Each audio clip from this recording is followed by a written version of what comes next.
বিসমিল্লাহির রহমানির রহিম। আসসালামু আলাইকুম ওয়া রাহমাতুল্লাহি ওয়া বারাকাতুহু। সম্মানিত দর্শক শ্রোতা ভাই এবং বোনেরা, আমি এখন আপনাদের সামনে পবিত্র আল কোরআনের 7 নম্বর সূরা আল আরাফের 40 থেকে 47 নম্বর আয়াতের বাংলা তরজমা পড়ে শোনাবো ইনশাআল্লাহ। শুনুন মহান আল্লাহ রাব্বুল আলামিন কি বলছেন।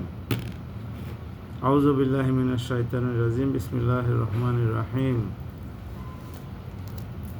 অবশ্যই যারা আমার আয়াতসমূহকে অস্বীকার করেছে এবং বিদ্রোহ করে তা থেকে মুখ ফিরিয়ে নিয়েছে, তাদের জন্য কখনো রহমত ভরা আসমানের দুয়ার খুলে দেওয়া হবে না। না এরা জান্নাতে প্রবেশ করতে পারবে যতক্ষণ পর্যন্ত একটি সূচের ছিদ্র পথ দিয়ে একটি উট প্রবেশ করতে পারবে। আমি এভাবেই অপরাধীদের প্রতিফল দিয়ে থাকি। সেদিন তাদের জন্য বিছানা থাকবে জাহান্নামের আগুনের, আবার এই আগুনই হবে তাদের উপরের আচ্ছাদন। এভাবেই আমি জালেমদের প্রতিফল দিয়ে থাকি। যারা আমার ওপর ঈমান এনেছে এবং নেক আমল করেছে, আমি তাদের কাউকেই তাদের সাধ্যের বাইরে দায়িত্ব দিই না। এই লোকেরাই হচ্ছে জান্নাতের অধিবাসী, তারা সেখানে চিরদিন থাকবে।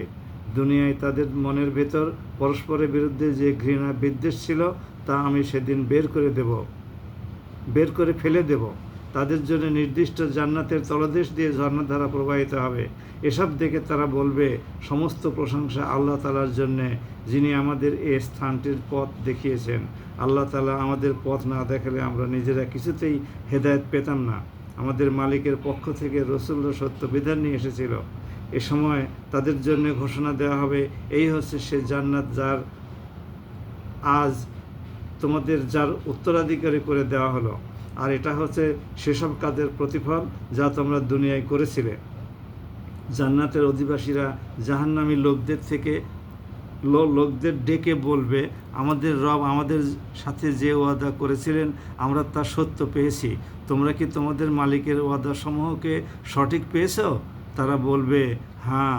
অতঃপর তাদের মাঝে একজন ঘোষণাকারী ঘোষণা করবে, জালিমদের উপরে আল্লাহ তাআলার লানত হোক তাদের ওপরও, যারা মানুষদের আল্লাহ তাআলার পথ থেকে বিরত রাখত এবং তাতে বক্রতা খুঁজে বেড়াত, আর তারা শেষ বিচারের দিনকে অস্বীকার করত। তাদের উভয়ের মাঝে একটি দেওয়াল থাকবে। এ দেয়ালের উঁচু স্থানের উপরে থাকবে আরেক দলের কিছু লোক, যারা সেখান থেকে আনিত প্রতিটি ব্যক্তিকে তাদের নিজ নিজ চিহ্ন অনুযায়ী চিনতে পারবে। তারা জান্নাতের অধিবাসীদের ডেকে বলবে, তোমাদের উপরে শান্তি বর্ষিত হোক। এরা যদিও তখন পর্যন্ত জান্নাতে প্রবেশ করেনি, কিন্তু প্রতি মুহূর্তে এরা সেখানে প্রবেশ করার আগ্রহ প্রকাশ করবে। অতঃপর যখন তাদের দৃষ্টি জাহান্নামের অধিবাসীদের আযাবের দিকে ফিরিয়ে দেওয়া হবে, তখন তারা বলবে, হে আমাদের রব, আমাদের তুমি জালিম সম্প্রদায়ের অন্তর্ভুক্ত করো না। সাদাকাল্লাহু আলিউল আজিম। আমিন সুম্মা আমিন।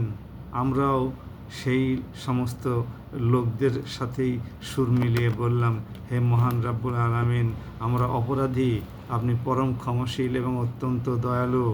আপনি দয়া করে আমাদেরকে ওই সমস্ত জালিম সম্প্রদায়ের অন্তর্ভুক্ত করবেন না, যারা এই দুনিয়াতে সজ্ঞানে সুস্থ শরীরে শিক্ষিত হওয়ার পরেও আপনার আয়াতসমূহকে অস্বীকার করেছে, আপনাকে অনুসরণকারীদের সাথে বিদ্বেষ ভাব পোষণ করেছে, আপনার কালাম প্রচারে বাধা দিয়েছে,